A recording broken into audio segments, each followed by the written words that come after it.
Året som vände, del 1. Som fiskare så brukar man alltid säga att man bara ett kast ifrån sitt livsfisk. Ärligt talat så finns det stunder då jag personligen knappt tror på de orden.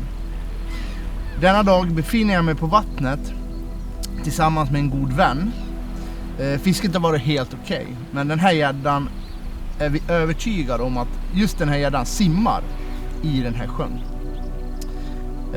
Det här är några citat från en riktigt god vän till mig, Danne Persson, som började sitt fiskeår och hade riktigt segt gäddfiske. Ni vet, så det är segt så att man nästan inte tror på det man håller på med. Men gott folk, ett riktigt gott tips: ge aldrig upp. Och Danne är verkligen beviset på det här. Han har klippt en riktig drömgädda efter mycket hårt slit.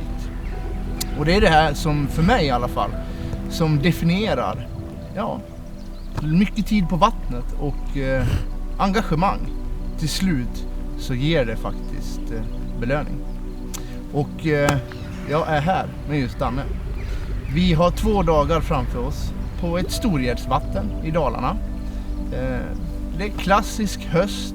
Det är regnigt, lite blåsigt. Imorgon kanske det ska bli lite soligare. Men det kommer bli pelagiskt fiske och det som alla kallar för pannben. Och av den grövsta graden. Så förmodligen blir det inte jättemånga hugg. Men det gäller att sätta mot huggen. Det kan jag lova. Vi sticker ut och träffar Danne. En gäddfiskares memoarer. Har vi typ en vecka, 2 veckor efter nya PB. Ja, det är väl något sånt nu, va.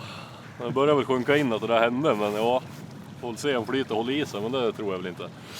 Det är väl utbränd för kommande 6 år, men vad fan.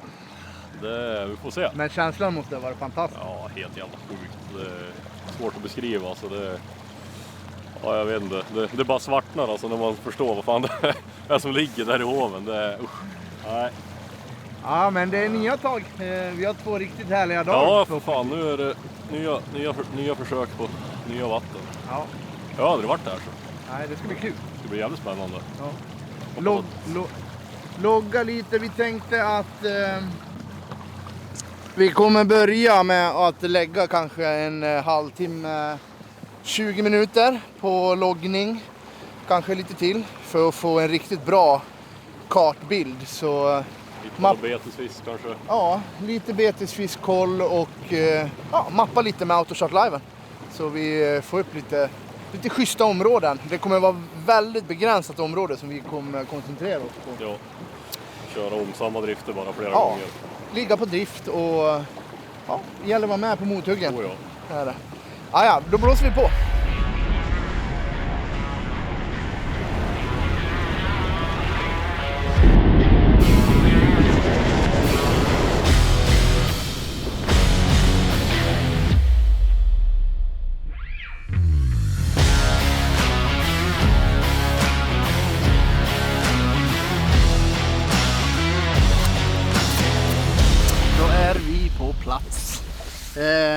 Och vi har snurrat runt några varv. Om ni ser här på skärmen så har vi börjat logga upp några spår. Enkelt med AutoChart Live. Bara in på AutoChart Live-meny och så lär man se till att ha ett Zero-line-kort. Ett AutoChart-kort så du registrerar all loggning på. Trycker igång. Så börjar vi mappa upp. Så har vi ställt in lite personliga inställningar på färgerna. Så i slutet av de här 2 dagarna i alla fall. För nu kommer vi ligga på drift. Ligger med vinden. Så efter de här 2 dagarna så kommer vi ha en riktigt fin hel bild på den här mappade kartan. På det här området som vi har tänkt att fiska. Så vi är väl, regnet har väl faktiskt också precis slutat. Så vi har tur med vädret hittills i alla fall. Och jag ska börja rigga upp lite grejer. Under de här 2 dagarna så tänkte jag ta tillfälle i akt att prata lite om Okumas lågprofilsrulle. Och rullen som jag använder till mitt gäddfiske. Och det är Komodo SS 364-modellen. Finns även i en mindre variant och en större variant. Men både jag och Mogge har fått en hel del frågor om just en gäddrulle från Okuma. till gäddfiske. Så vi tänkte jag dyker ner lite djupare i det här och visar och pratar lite under dagarna. Men nu riggar vi upp och någonting säger mig att en rödsvart otus kommer åka upp. Vad tror du, Danne? Rödsvart funkar aldrig och det är så gammalt. Men motbevisa mig gärna. Jag ska motbevisa. Då kör vi.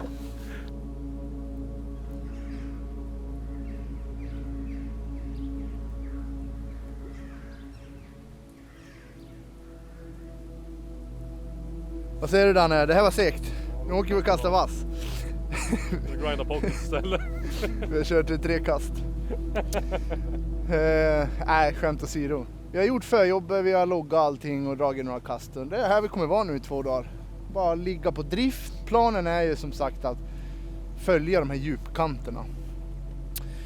Följa kartlinjerna och ligga någonstans 6-8 meter och ut. Ända ut till 20 meters kurvorna. Det är helt slät botten. Så det är ju pelagiskt fiske. Verkligen pelagiskt liksom. Betarna kommer säkert gå på 4-5. 2 meter ibland då. Så någonstans mellan 5 och 2 meter brukar det kunna ge resultat. Så nej. Vi drar ner pannbenet. Sen så återkommer vi förhoppningsvis med en gädda. Idag är det min tur, Danne. Varsågod, jag kan hova.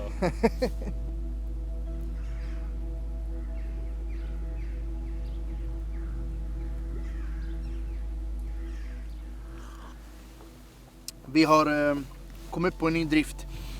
Vi ställde oss lite grundare den här gången. 6-7 meter har vi sett en hel del stora mattor med betesfisk som står relativt tryckt mot botten. Jag har bytt bort otusen en vända till en 23 cm boomshad, ett shadbete från Storm, och blyar ner det lite till, så försöka köra långa kast ner på botten och försöka studsa för att se om om vi hittar på några aktiva gäddor som kanske kan bita ifrån. Men ja, det är så här vi kommer göra. Vi kommer ligga på drift på drift, testa lite olika beten och vänta på smällen.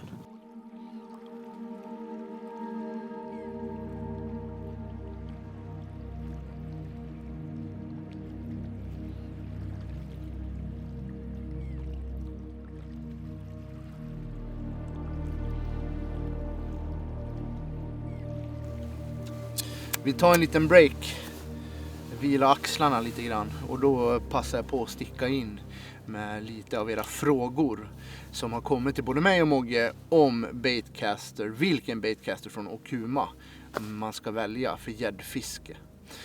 Och det är ingen hemlighet. Ni som känner mig personligen vet att innan Rapala tog över distributionen av Okuma så körde jag 13 Fishing, jag körde Concept A3 och det är en fantastisk gäddrulle. Så jag var helt ärligt lite orolig att byta, och Okuma var för mig relativt ett nytt märke även om det har funnits länge.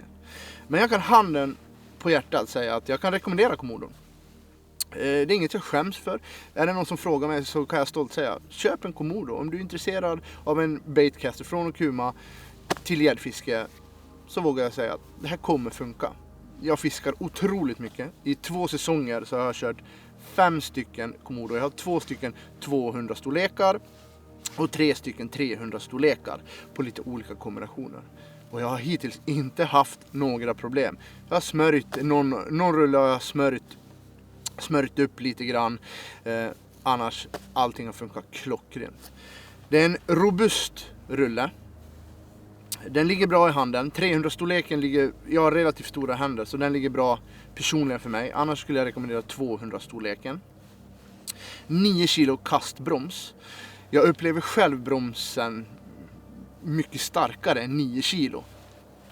Du kan öppna gaven och där hittar du det Okuma kallar för 6 pins velocity control. Här kan du ställa in lite fine tuning på bromsarna. Själv kör jag öppet spjäll. Jag har alla pinsen öppna. Men är du nybörjare eller precis börjar gäddfiske så kanske du kan någonstans mittemellan 3-4 pinnar stängda brukar väl kunna vara att rekommendera. Resten kan du reglera med magnetbromsen. Men det är en bra rulle. Den kastar långt, den är robust och den gör sitt jobb. Mycket av Okumas produkter är som sagt har en väldigt bra prisbild och så även Komodon. Så det är bra. Det är bra grejer till bra pris. Så om det hjälper er att svara på frågorna så köp en Komodo. Ja. 4:e timmen i ordning. Det är segt och jag ska inte säga att det börjar ta på psyke än, för vi vet ju att det är så här. Ja, och det är frivilligt. Det är frivilligt och det är en satsning på en stor fisk, så då är det så här. Det som jäckar mig är väl ändå att det känns så jäkla hett. Alltså, vädret är fan nice alltså. Vädret är klockrent. Sydvindar, vi ligger bra på drifterna, ingen nederbörd heller. Och känslan är så här, nu kan det klonka i när som helst. Men jag har också en känsla att det blir nog kanske inte en idag. Så jag får hoppas att det blir en imorgon. Vi har ju som sagt en hel dag kvar här. Men en fisk, Danne. En jävla fisk ska vi väl kunna lura på 2 dagar. Vloggen med storgäddan, en storgädda, då är jag nöjd. Klipp till 70 meters. Bara klonka på.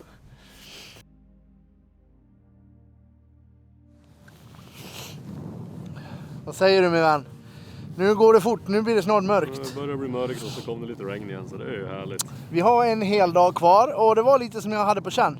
Vi har inte haft ett enda pet. Vi har sett lite gäddor på side image som har dykt upp och that's it. Det är allt, och närmast vi kom som det känns nu. Betesfisk har vi sett, lite brax och lite vitfisk och sådär. Men vad tufft. Vi syns imorgon bitti. Det gör vi. Då åker vi hem och käkar. Det låter fan som en plan.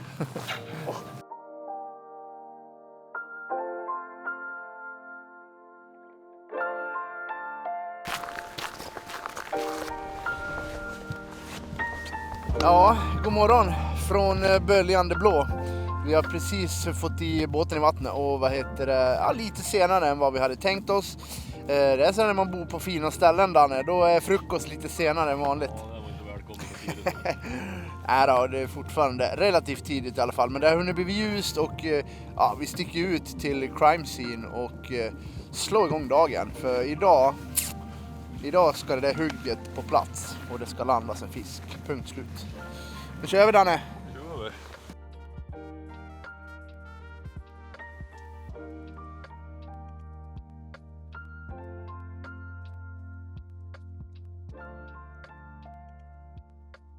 Kör du jerkton?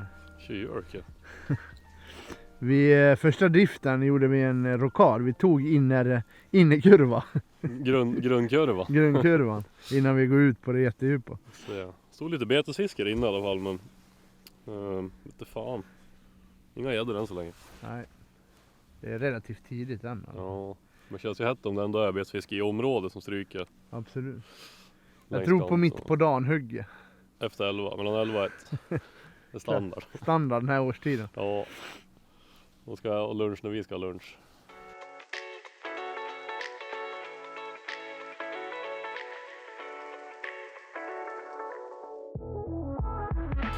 Tekniken har gått otroligt långt fram. Idag har vi inga livegivare i båten. Och då är det ännu svårare att veta exakt på vilka djup betena går på som vi faktiskt fiskar. Och det är ju, fiskar ju väldigt djupt nu de här dagarna. Allt ifrån 8 ända ner till 25 meter har det varit. Men ett tips, det är inte 100% rätt alla gånger, men det är att försöka räkna ner betena på vilket djup ungefär du kan hålla dem. Så snabbt förklarat. Långa kast. Jag låter betet sjunka hela vägen ner till botten. Låt säga att du har 12 meter. Så räknar jag ner 1, 2, 3 tills betet når botten. Då vet jag ungefär hur lång tid det har tagit för betet att komma ner på botten. Jag kan göra några kast för att dubbelkolla att det blir ungefär samma sekunder då. I det kastet som jag sen vill fiska, låt säga att jag vill hålla betet på cirka 6 meter, då halverar jag det. Inte riktigt att det kommer gå på 6 meter, bara för att så fort du kommer börja veva så kommer betet vilja stiga. Så jag brukar göra så här, att jag brukar ungefär räkna 3 sekunder då. Du gör ett kast, Du räknar ner 6 sekunder för att få betet ner till cirka 6 meter om du har 12 meter. Börja veva, då kanske jag räknar 3 sekunder. Då vet jag att betet har stigit lite och sen gör jag ett spinnstopp. Jag kommer ligga någonstans 4-6 meter i djup. Det är ett bra tips om man nu inte har livegivare eller teknik så att du ser exakt vilket djup du håller betet på. Kan funka. Speciellt om ni fiskar djupa vatten med mycket betesfisk och bara stå och spinner. Så det är någonting att tänka på. Ja, vi är en snabb förflyttning. Klockan är 12. Det är ett par timmar kvar till mörker på dag 2. Fortfarande inte ett pet. Det är tufft, så är det bara. Men det är bara att kämpa på. Belöningen kommer kännas mycket härligare än om vi lyckas innan vi åker hem idag. Eller hur, Danne? Där kommer det. Hur många drifter vi hinner på 2 dagar? Ja, det är mer än 5. Det lär väl bli det 10-dubbla i sig på de här dagarna. Kommer hugga imorgon eftermiddag. Ja. Sista driften smäller. Ja. Oh!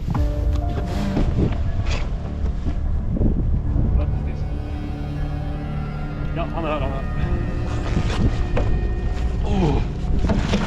Oj, vilken start! Bra, Danne! Jävlar!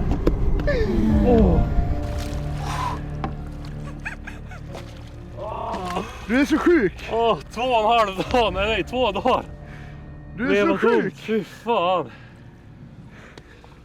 Fy fan! Det där var man inte beredd på. Stått och fiska djupt och droppa upp och ner och sen bara blir det slack i grejerna. Fy fan! Hon steg! Hon steg hon! Ja. Där kom hon. Det är 2 timmar kvar innan det är mörkt och vilket jävla slit. Ja, det är helt sjukt. Helt sjukt. Bara drifta om drifta igen. samma drift. Om igen. 17 meter djup och hon bara stiger från ingenting. Och bara klipper. Helt jävla otroligt. Det är fan det där man lever för. Ja, det här belöningen. Det klonkar i från ingen jävla start. Så man tror att det är helt kört och så smäller i. Det är en fin fisk. Ja, det är en fin fisk. Håll upp. Fy fan alltså. Ja, det är en fin fisk alltså. Riktigt fin jävla. Jag skulle säga typ 115, ja. Och kanske... Nej, det är fan typ en 120. Ja, det är det fan. Det är det fan. Nej. Jo. Det är fan. 11, hon är uppe 10,88. 10,8, 11 nu. 11. Inte under 10,8 nu när det inte blåser. Nej, 10,88 då. 10,1, 10,2 Vad fan? Det är sista skälvande jäkla timmarna. Jag kan säga så här, hon klev inte av hon.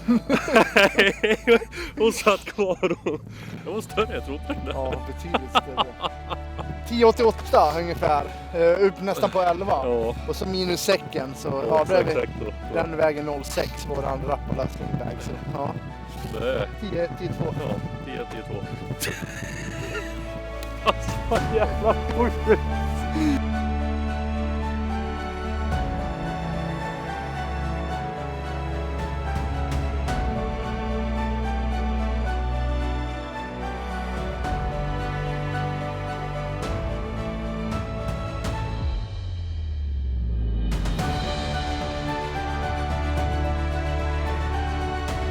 Sex kast efter Danne.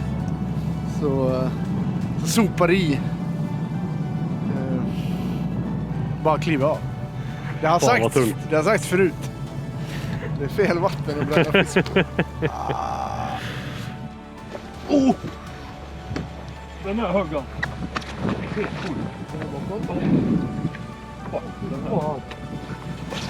Helt jävla sjukt. Jävlar.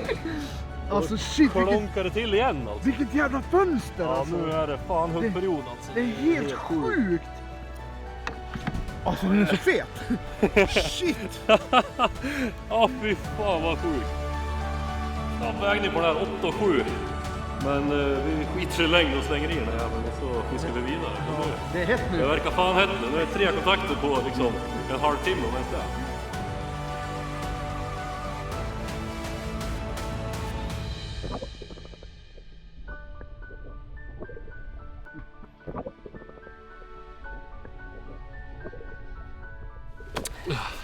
Ja, flickor, pojkar, farmor och farfar. Vilka jäkla dagar. Alltså, det är mer än en gång vi har tappat tron. Ja, för fan, man gör ju det. Men slit och ihärdighet. Lönar sig. Rätt område. Ja. Vi prickade huggperioden som vi hoppades på. Ja, till sist så. Och det var ett litet fönster. Ja fan, det var ju 20-30 minuter som det var. Tre fisk liksom. Eller ja, 2 upp och en kontakt. Så här kan det vara. Ge inte upp. Tro värt. på det ni gör och lägg tiden så kommer ni bli belönad. Ni ser ju hur det går för Danne. Han har flytet inne och då rasslar det på. Ja, fy fan. Ibland så. Ja. Även en blind höna. Tack så jättemycket för att ni har hängt med under dagarna. Och hoppas att ni har stannat ända fram till slutet. Glöm inte att prenumerera på kanalen och Kuma Europe. Har ni några frågor, släng dem i kommentarerna så hörs vi sen. Tack Danne. Tack detsamma.